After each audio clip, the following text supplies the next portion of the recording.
El inversor se encuentra en estos días pues un poco confundido, ¿no? Porque hay muchísimas noticias desde el punto de vista político y desde el punto de vista macroeconómico, incluso monetario, que le hacen dudar si es buen momento para invertir o no es buen momento para invertir y sobre todo en qué, ¿no?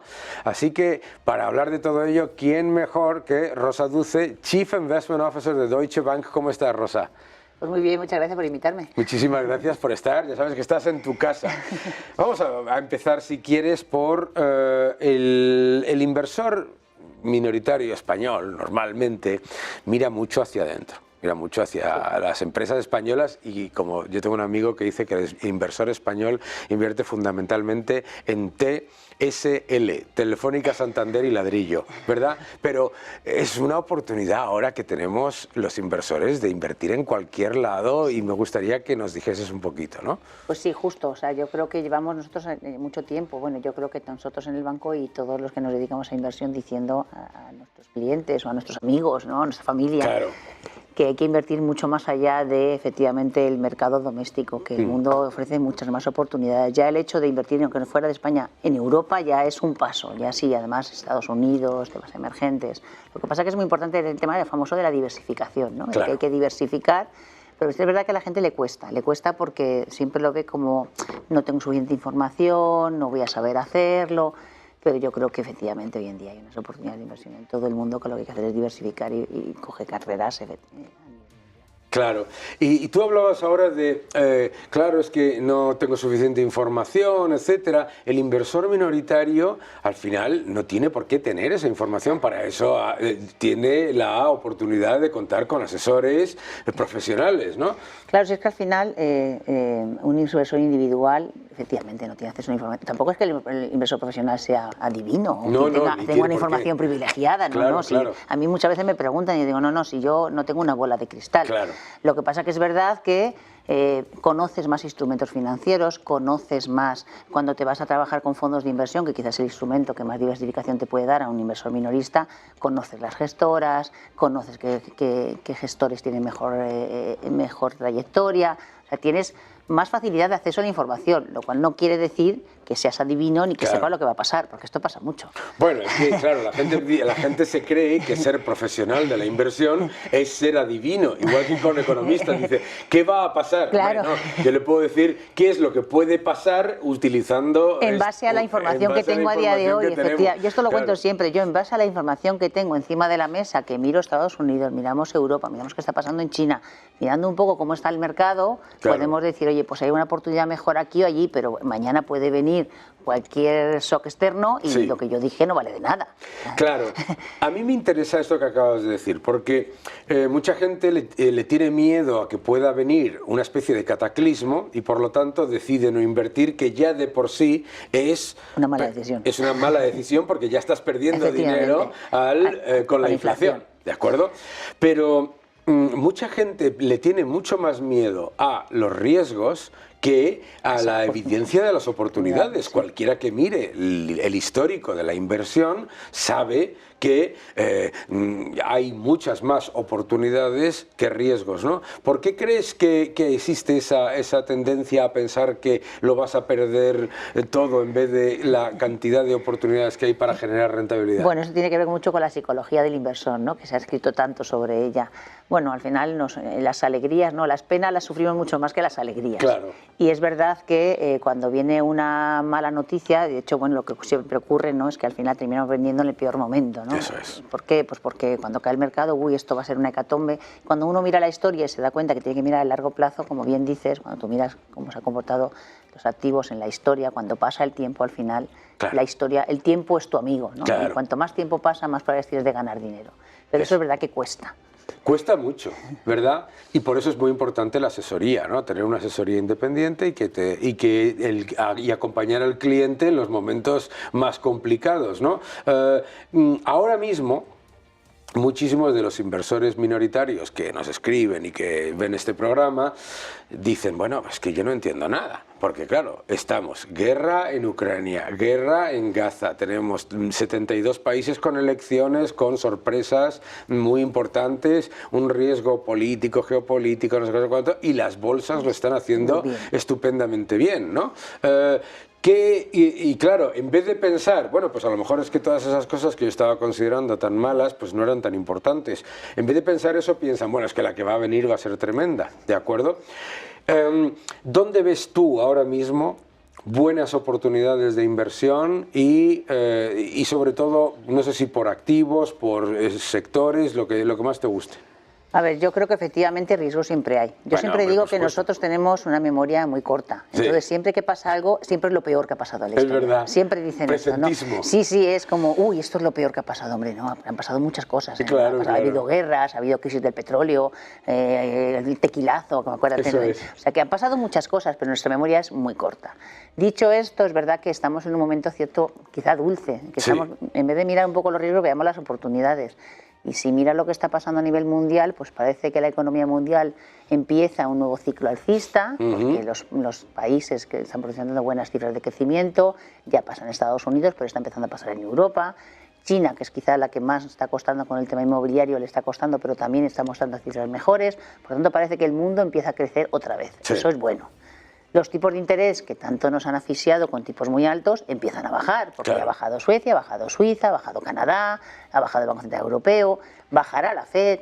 Por tanto, bueno, esto también es positivo, ¿no?, para los beneficios de las empresas. Y luego, además, esas cifras de inflación tan extraordinarias que veníamos, ¿no?, de la época de la pandemia primero, pero después de la pandemia, con ese boom del consumo y la crisis en Ucrania, que se nos disparó la inflación, pues también la inflación se está moderando. Por tanto, si miras crecimiento más alto, tipos a la baja, inflación a la baja, es un buen entorno para los mercados financieros. Por tanto, no es extraño que veamos que las bolsas están comportando bien. Nosotros ahora mismo hablabas de oportunidades. Nos sigue gustando la bolsa americana, porque pese a todo lo que se dice de los famosos 7 magníficos, la verdad es que cuando mira los resultados y mira las potencialidades de beneficios que tienen, pues tiene sentido que coticen con esa prima y por tanto nos siguen gustando los grandes valores americanos, lo cual no quiere decir que nos gusten todos los grandes valores americanos, pero es verdad que en general los grandes valores americanos nos gustan. En Europa, que también han hecho muy bien los grandes valores, creemos que lo van a seguir haciendo bien porque el entorno cíclico es mejor, pero quizás ahora donde hemos cambiado un poco más la visión es en los valores más pequeños, en pequeños y medianos, que no es que sean pequeños y medianos, los que se quedaron, cuando han corrido mucho, que han corrido los muy grandes, por lo que se han quedado en el camino, que son medianos, ¿no? Y estos yo creo que ahora pueden tener su oportunidad porque el ciclo europeo va mejor. Entonces ahora mismo en las carteras tenemos una posición neutral positiva. Es verdad que con incertidumbre en Europa como consecuencia de las elecciones francesas, pero con visión a medio y largo plazo positivo y con esa visión un poco ya de no solo grandes valores, sino también más pequeños. Claro. Las elecciones en Francia han generado bastante torbellino en los mercados, particularmente los de deuda, pero claro, al final son esos momentos en los que te pueden aparecer oportunidades interesantes. Hay empresas en Francia que a sus beneficios, con todos mis respetos al riesgo político, les importa nada lo que vaya a pasar en las elecciones, ¿no? Sí, a ver, yo creo que el entorno macro en Europa es mejor. El tema de las elecciones francesas sí que está generando volatilidad, pero yo creo que ya no hay ninguna duda de que no se va a producir una crisis de deuda como en el año 2012, que podría ser lo que el inversor minorista podría tener más miedo, ¿no? Bueno, volvemos a 2012, no. Sabemos que no, porque primero, cualquiera que sea el nuevo gobierno en Francia, las reglas de déficit no va a ser un gobierno que se quiera salir de la Unión Europea. Por tanto, ya no existe ese riesgo de ruptura de la zona euro. Sabemos que el Banco Central Europeo tiene instrumentos suficientes para poder combatir cualquier riesgo puntual.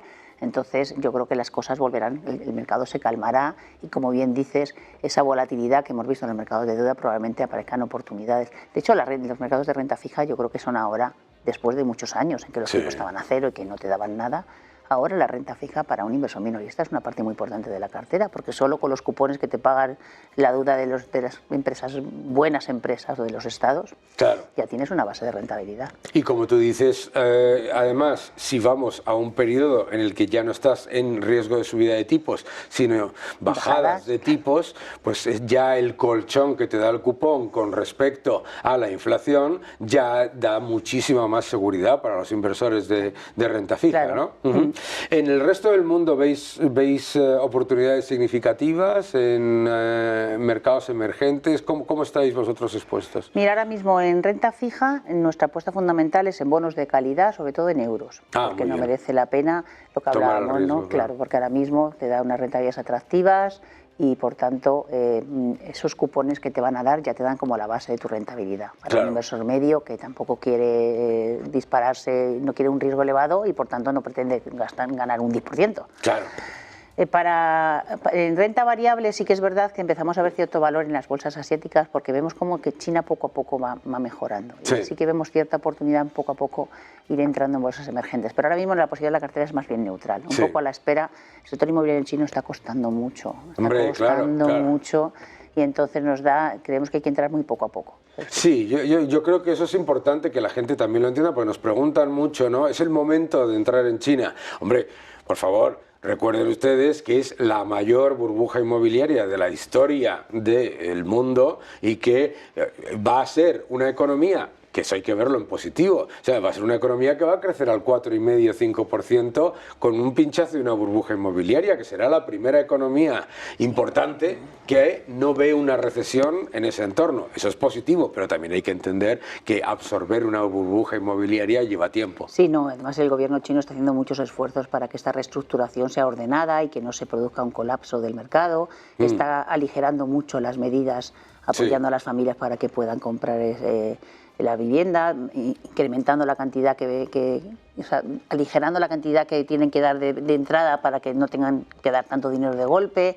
Está dando dinero a las entidades, a los gobiernos locales para que compren esas promociones fallidas y por tanto las familias vean cómo al final le dan su casa. O sea, ellos creo que están haciendo muchas cosas que, como bien dices, tarda tiempo. Claro. Pero China es hoy una economía que no tiene nada que ver con lo que probablemente muchos inversores piensen. China es una economía que no es una fábrica, China es una economía que se ha dado cuenta que para crecer necesita un consumo, ¿no? Aprovechar esa población que tiene, una base de consumo potente, una economía doméstica potente, con un sector exportador muy competitivo, que ya lo es, porque se han especializado en tecnología y todo lo que tiene que ver con movilidad inteligente, los chips, teléfonos, bueno, lo vemos, ¿no? Todos los días cuando salimos a la calle, la cantidad de coches eléctricos que tenemos ya en nuestro mercado, la cantidad de smartphones. O sea, yo creo que China está montando un modelo de crecimiento desarrollado. Sí, claramente, además orientado al valor añadido y menos al precio o al coste, ¿verdad? Efectivamente, no.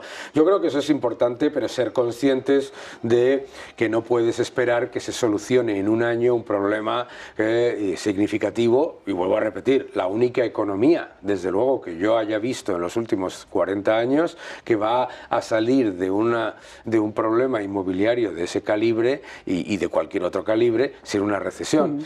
Pero hablabas de una cosa importante, que es este cambio con respecto a los coches eléctricos, etcétera, etcétera, y ahora no vuelve, sino que seguimos con los aranceles, con las medidas proteccionistas con respecto a ese sector. ¿Cómo ves tú ese entorno y qué oportunidades puede generar de inversión, teniendo en cuenta que las medidas proteccionistas están aumentando? Sí, yo creo que el mundo en el que vivimos hoy en día es un mundo más proteccionista. Sí. Esto lo tenemos todos muy claro porque ya no es solamente Estados Unidos, sino que la propia Europa también está poniendo aranceles, ¿no? Yo creo que es un mundo que es menos global, en el que cada vez se tiende a producir más cerca. También es verdad que la pandemia nos ha enseñado que producir muy lejos tiene riesgos. Claro. Y además también es verdad que los países donde producíamos ya no son tan baratos. Claro. Porque ahora ya, claro, el coste de producir en el sur de Asia no es muy barato. Entonces yo creo que hemos visto cómo cada vez más se está produciendo cerca. En el caso de Estados Unidos pues está beneficiando mucho a México, en el caso de Europa ha beneficiado mucho a los países del este de Europa y en el caso de China ha beneficiado mucho a los países del sudeste asiático. Claro. Que es lógico, es lo que vienen más cerca. Los aranceles no van a bajar, de hecho probablemente vayan a más. No, seguro. Y para eso es independiente quién gane las elecciones americanas, porque en la política comercial no hay diferencias, en uno y otro no hay diferencias. pero yo creo que el mundo ya se ha acostumbrado a un mundo que es menos global, en el que los precios son más altos, y yo creo que también los bancos centrales son conscientes, ¿no?, que la inflación no va a volver a niveles del 0 ni del 1%. Ellos ahora yo creo que el 2% lo ven más como un suelo que como un techo. Probablemente eso es muy claro, pero además es mucho más importante de cara al inversor. Claro.